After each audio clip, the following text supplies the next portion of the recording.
Hello engineers, प्रभात solution में आपका स्वागत है। मैं हूं आपका दोस्त प्रभात और हम हाजिर इस वीडियो में एक नए टॉपिक के साथ। आज का हमारा टॉपिक है सिंगल एंगल स्ट्रट डिज़ाइन करना। मतलब हम क्या करेंगे, जब हम सिंगल स्ट्रट लेते हैं उस कंडीशन में हम कैसे कैसे डिज़ाइन की स्टेप को फॉलो करना रहता है, क्या क्या चीज़ों को हमको कंसीडर करना है, क्या क्या चीज़ों को हमको एज्यूम करना है, वो सारी चीज़ों को हम यहाँ पर आकर के बात करते हैं।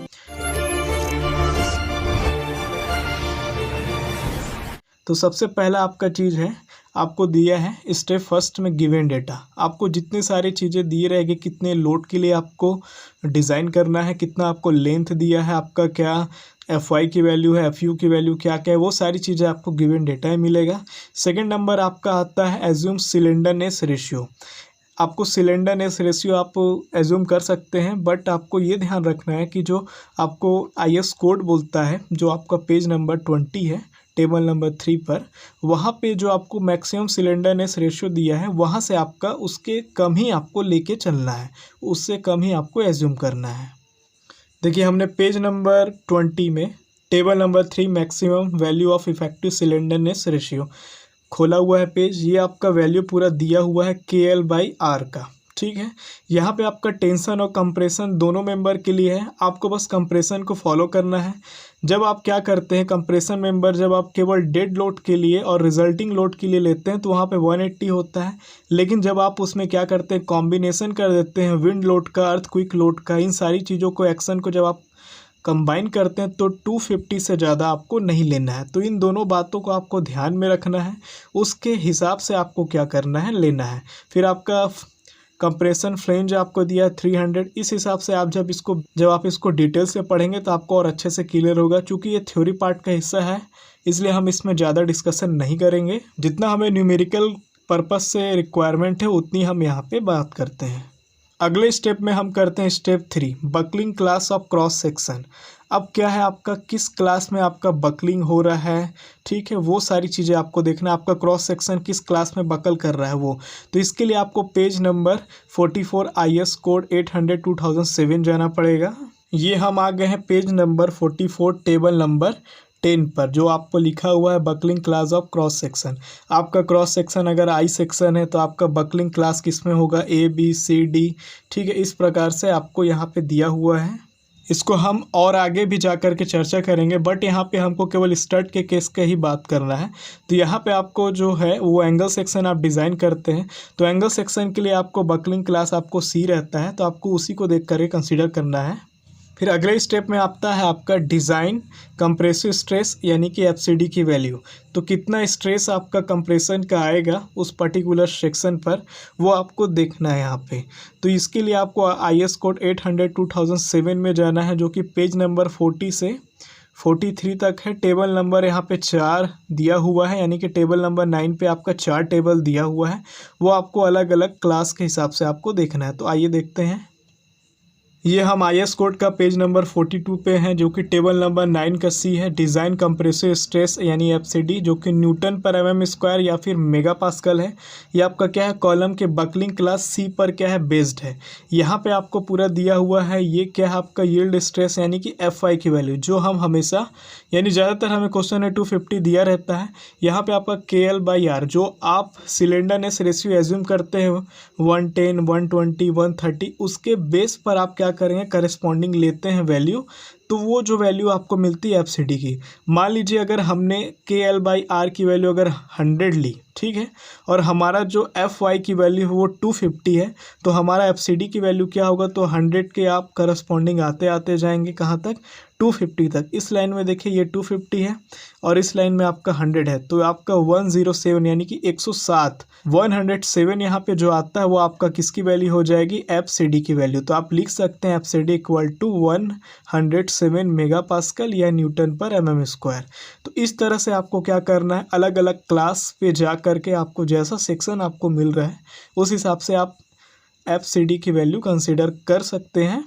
रिक्वायर्ड एरिया पड़ता है कि आपको एरिया कितना लेना है, तो एरिया रिक्वायर्ड आपका होगा तो A इक्वल टू आपका होगा जितना आपका फैक्टर्ड लोड लग रहा है, कंप्रेसिव लोड या कंप्रेसिव फोर्स जो आपको क्वेश्चन में गिवन होता है, वो जितना आपको फैक्टर्ड के केस में लग रहा है अपॉन में जो आपने अभी FCD को कैलकुलेट किया है, कंसीडर किया है, वो यहाँ से जो एरिया निकलता है वही एरिया आपका क्या होता है, आपका एरिया रिक्वायर होता है। देखिए अगले स्टेप में आपको क्या करना है, प्रोवाइड करना है सेक्शन। आपको स्टील टेबल में जाना है, इस एरिया के आसपास जितनी सारी आपका स्टील टेबल में जो सेक्शनल एरिया है 3-4 सेक्शन आपको ले करके आप उसके आर मिनिमम की वैल्यू चेक कर सकते हैं। आप वहाँ पे मोमेंट ऑफ इनेर्शिया को चेक कर सकते हैं, वेट चेक कर सकते हैं। इससे आपको इकोनॉमिकल और स्टेबिलिटी हाई प्रोवाइड होगी। वहाँ से आप एक सूटेबल सेक्शन प्रोवाइड करेंगे स्टील टेबल के थ्रू। तो ये स्टेप 6 का काम है। फिर आप क्या करेंगे, स्टेप 7 आएंगे। अगर आप उसको बोल्ट कनेक्शन देना चाहते हैं तो आप नंबर ऑफ बोल्ट कैलकुलेट करेंगे। नंबर ऑफ बोल्ट कैलकुलेट करने के लिए आपको बोल्ट वैल्यू चाहिए। बोल्ट वैल्यू आपका क्या होता है, या तो शेयर के केस में या तो बेयरिंग के केस में जो मिनिमम होता है वही आपका बोल्ट वैल्यू होता है। उस बोल्ट वैल्यू को हम निकालने के बाद क्या करते हैं, जितना फैक्टर लोड आ रहा है उससे हम डिवाइड कर देते हैं, तो हमारा नंबर ऑफ बोल्ट हमें मिल जाता है। तो ये आपको कहाँ पे मिलेगा बोल्ट वैल्यू निकालने के लिए, शेयरिंग और बेयरिंग में आपका फॉर्मूला है IS कोड 800 2007 में पेज नंबर 75 में आप जाएंगे। क्लॉज आपका 10.3.3 से 10.3.4 के बीच में आपको ये सारी चीज़ें मिल जाएंगी। अब अगर आपका लेंथ अगर आपको प्रोवाइड करना है वेल्ड कनेक्शन, तो लेंथ ऑफ वेल्ड आपको चाहिए। ये भी आपको IS 800 2007 में पेज नंबर 78 क्लॉज नंबर 10.5 में आपको ये सारी चीज़ें आपको अच्छे से मिलेंगी। अब हम बात करते हैं फ्लेक्सरल टॉर्सन बकलिंग स्ट्रेंथ, यानी कि आपको फाइनल अब देखना है कि हमारा जो सेक्शन है जो हमने चूज़ किया है, जो भी हमने स्टील टेबल से जो भी सेक्शन प्रोवाइड किया है, क्या वो ये सारी चीज़ों में वो स्ट्रेंथ उतना ले सकता है या नहीं ले सकता है। उसके लिए ही हम क्या निकालते हैं, तो सिलेंडरनेस रेशियो निकालते हैं, जो कि इक्विवेलेंट सिलेंडरनेस रेशियो।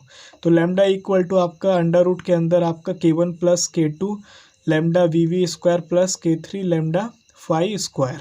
ये आपको मिल जाएगा IS कोड 800 2007 में पेज नंबर 48 में। क्लॉज नंबर है इसका 7.5.1.2 पर। देखिए हम पेज नंबर 48 पर हैं, IS कोड 800 पर। यहाँ पे आपको लैम्डा ई की वैल्यू दी हुई है, जो कि फार्मूला में हमने आपको बताया।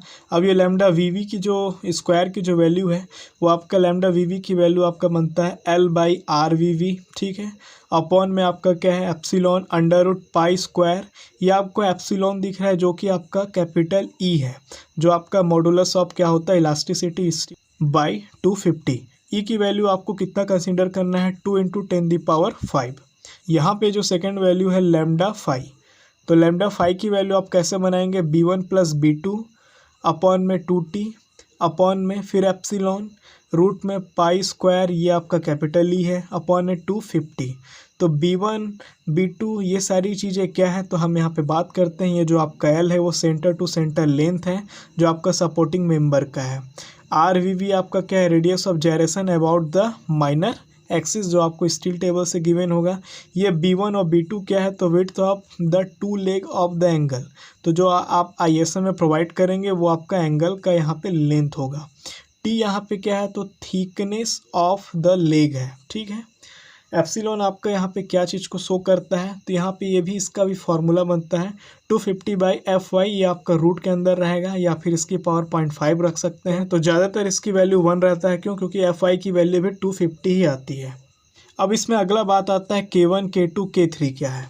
तो आइए इस पर हम प्रकाश डालते हैं। जब आप IS कोड में टेबल नंबर 12 खोलते हैं, तो वहाँ पे कांस्टेंट आपको मिलता है K1 K2 और K3। ये आपका क्या है, कांस्टेंट है। आप अगर नंबर ऑफ बोल्ट पर बात करते हैं, तो वहाँ पे आपका नंबर ऑफ बोल्ट या तो 2 के बराबर है या 2 से ज़्यादा है। उस केस में आप गजेट प्लेट के साथ उसको फिक्स कर रहे हैं या फिर हिंज कर रहे हैं, उसके हिसाब से इसकी वैल्यू डिसाइडेड है। अगर आपका नंबर ऑफ बोल्ट 1 है, तो उस केस में आप फिक्स कर रहे हैं या हिंज कर रहे हैं, तो उसके हिसाब से इसकी वैल्यू डिसाइडेड है। तो जब हम इसको न्यूमेरिकल करेंगे, तो वहाँ पर ये सारी चीज़ों को हमें ज़रूरत पड़ेगी, इसलिए हम ये सारी चीज़ों को देखते हुए चल रहे हैं। देखिए अगले स्टेप में अब आपको क्या करना है, कैलकुलेट डिजाइन कंप्रेसिव स्ट्रेस। वहाँ पे आपने कंसीडर किया था, यहाँ पे आप क्या करेंगे, कैलकुलेट करेंगे। अब ये FCD आपको फिर से निकालना है। चूँकि इस बार आप कैलकुलेट कर रहे हैं, तो आपको फार्मूला का रिक्वायरमेंट होगा। ये फार्मूला आपको कहाँ पे मिलेगा, पेज नंबर 34 पे IS 800 पे। आप क्लॉज आपका 7.1 दिया हुआ है। तो चलिए वहाँ पर हम देखते हैं। तो ये आपका जो फार्मूला है आपका FCD की, ये फार्मूला आपको फिर से लगाना है। और इस फार्मूले को आपको यहाँ पे आपको ज़रूरत पड़ेगा क्या, गामा m0 का, जो कि आपको हमने पिछले वीडियो में ही बता चुका है कि ये कहाँ पे आपको मिल जाता है। इस IS कोड में। फाई की वैल्यू आपको यहाँ से बनेगा। ये आपका लैम्डा की वैल्यू क्या बनेगा, तो जो हमने अभी लास्ट फार्मूला से निकाला जहाँ पे K1 K2 K3 का यूज़ हुआ था, वो लैम्डा ई की वैल्यू ही यहाँ पे लैम्डा का काम करेगा, और यहाँ पे भी वही लैम्डा ई की वैल्यू लैम्डा का काम करेगा इन दोनों जगह पे। तो यहाँ से हम क्या निकालते हैं, FCD। इस FCD को निकालने के बाद हम क्या करते हैं, अब हम करते हैं डिजाइन कंप्रेसिव स्ट्रेंथ। तो डिजाइन कंप्रेसिव स्ट्रेंथ हमें निकालने के लिए इक्वल टू आपका होता है PD equal to A into FCD। ये आपका क्या होगा, जो आपका सेक्शन का एरिया होगा और जो हमने अभी FCD कैलकुलेट किया, इन दोनों का इंटू करके यहाँ से हम फाइंड कर लेते हैं। अब चेक करते हैं कि जो हमारा लोड अप्लाई हो रहा है और जो हमने डिज़ाइन करके लाया है, डिज़ाइन वाला लोड हमेशा बड़ा होना चाहिए, तब आपका कंडीशन सेफ होगा। बट अगर डिज़ाइन लोड छोटा हो गया तो हेंस अनसेफ सेक्शन हो जाएगा। Etch fail now. अब आपको क्या करना पड़ेगा, रीडिज़ाइन, फिर से आपको सूटेबल सेक्शन सेलेक्ट करना पड़ेगा। यहाँ पे एक फार्मूला दिया हुआ है जो आपका इंटरपोलेशन फार्मूला है। जब आप क्या करेंगे, FCD की वैल्यू निकालेंगे तो आपको करेक्ट KL/R यानी कि सिलेंडरनेस रेशियो की वैल्यू आपका 110 120 आपको करेक्ट नहीं आता है, तो उस केस में आपको ये फार्मूले का ज़रूरत पड़ता है। तो हम न्यूमेरिकल में देखेंगे जब ये हमें ज़रूरत पड़ेगा, बस हम आपको यहाँ पे थोड़ा सा दिखाने के लिए दिखा दिए। तो ये वीडियो आपको थोड़ी सी भी हेल्प की हो तो इस वीडियो को लाइक करें, शेयर करें, इस चैनल को सब्सक्राइब कर लें। इस वीडियो में इतना ही, धन्यवाद।